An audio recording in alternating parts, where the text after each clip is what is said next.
Yes, I was courtside for the Karue Sell Moutet match, and here's how it went down. I didn't really belong there. I didn't have my ticket was way up top. I somehow found myself down there. No one was checking tickets, etc. And I'm glad I walked in because I wasn't gonna do it. And if you want to see that video, if you haven't seen it, I have a highlight video. I'll link it down in the description. So first of all, Moutet is a freak. This guy is insanely talented. And I'm gonna also, if you're watching this, you're lucky enough to see this video. And I'll do another video later on. But this guy is super talented. I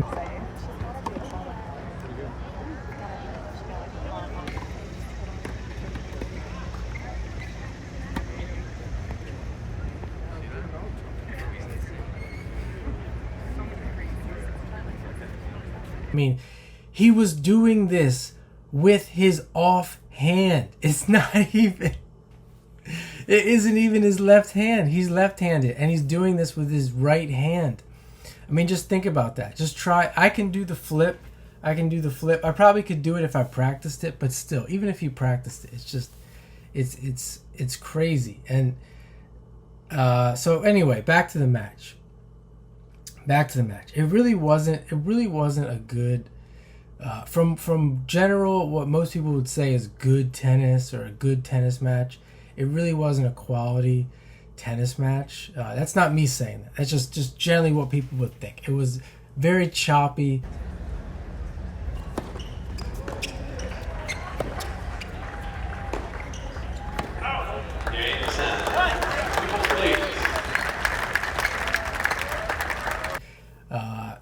I would say it's a bad matchup for it's just a bad matchup in general for that purpose. And I do think it was a bad matchup for Karue. So, I see comments on my videos and this and that. There's just a bunch of nonsense. I mean, I don't know if he was broken. Well, I don't know the whole statistics, but I do know, I think it was 4-all and he got broken. Moutet broke Karue there at 4-all or something like that, where it was just came down to the end.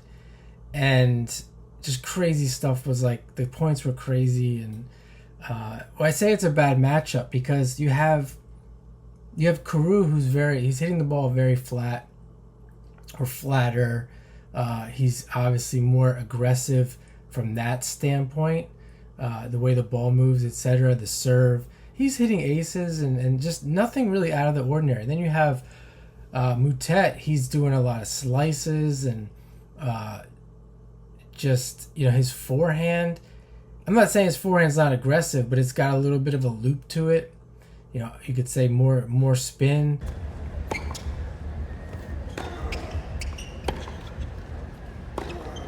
And then obviously the backhand, his backhand slice. He puts so much spin on it. It's not like it's like an in-between a floater and a cutter.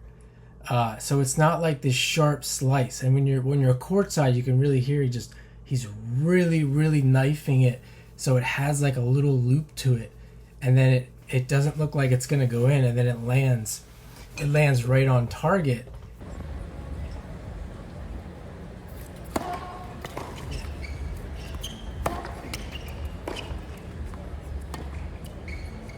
And that's the kind of stuff I'm saying that it's it's a bad stuff like that makes it a bad matchup where watching on TV you might be able to say some things, but from Karue's standpoint he might be able to speak more on this and how it's probably more difficult to hit, not so much more difficult to hit through the court like he would like to, but you have to really be confident, I think, in a situation like that to do it. So it's just not as easy if you're playing a guy like, say, Taylor Fritz, who's hitting very flat and hard. And if you want to hear more about all that, I have lots of videos on these little idiosyncrasies of tennis. And it was on the stadium, and I think that kind of hurt the vibe as well. I think that the match would have been much better on one of the outside courts. It just had like it was during the day. There was some excitement because I mean, maybe I'm guessing because of the internet and YouTube and all that, there was a little bit of excitement there, but I think it would have been a lot more exciting if it was on an outer court, and it would, because if it was on an outer court, it would have been packed. There would have been people waiting on the outside probably, if you just took everyone that was in the stadium and moved them. So there's that as well. But yeah, as usual, which I haven't talked much about this, it comes down to holding serve. Just that one game, and then I think I heard Karue say that he was a little bit drained, probably physically and mentally, and that would definitely be part of the cause for the second set, which I did not stay for the second set because the match was actually suspended. So what am I talking about? Maybe not, because the match was suspended due to rain to the next day. So he would have had more time to recharge. I don't know because I didn't see the second set, didn't watch the highlights. Maybe you can speak on that. But again, not surprised. It's just par for the course. If you think Moutet's not a great player, and that Karue should have won this match, or that something this and that, it's complete nonsense. I mean, everything happened the way it probably was supposed to happen. Nothing out of the ordinary there. And all credit to, you really got to give credit to this Karue Sell guy. Whatever you think of him and his him playing professionally, you got to give him credit to do what he does, to be a YouTuber.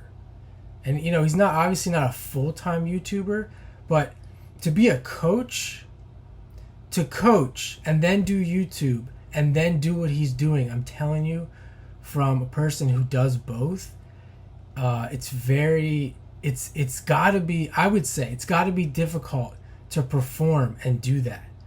I do think being a coach helps a lot of players when they get into their 30s and they gain a lot of insight from that, and it does make them a better player.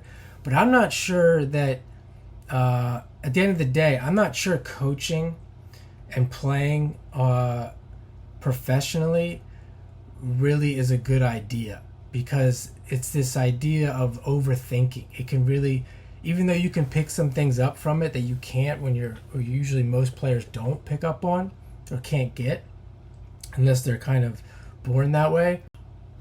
I know for myself, it was always been a struggle, thinking, and I talk about this, thinking about the technique and thinking about, because you're always analyzing and looking at things, especially if you're that type of coach. And then you got to go out and play when you don't want to be thinking about this stuff. So there's that. And then there's the YouTube thing. I mean, I'm telling you, he could be doing way more with his YouTube that he's not doing, probably because of his tennis. But even just to do what he does, and you got to be focusing on your tennis. See, that just adds more of that stuff in the head, because you're on YouTube, you're seeing stuff.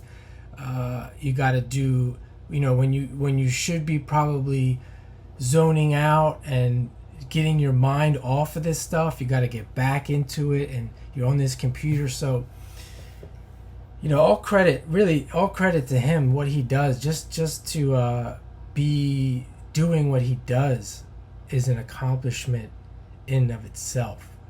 So I'll leave it there for now. Stay tuned for everything that's come of all these trips that I've been on, and a lot more. And thanks for watching.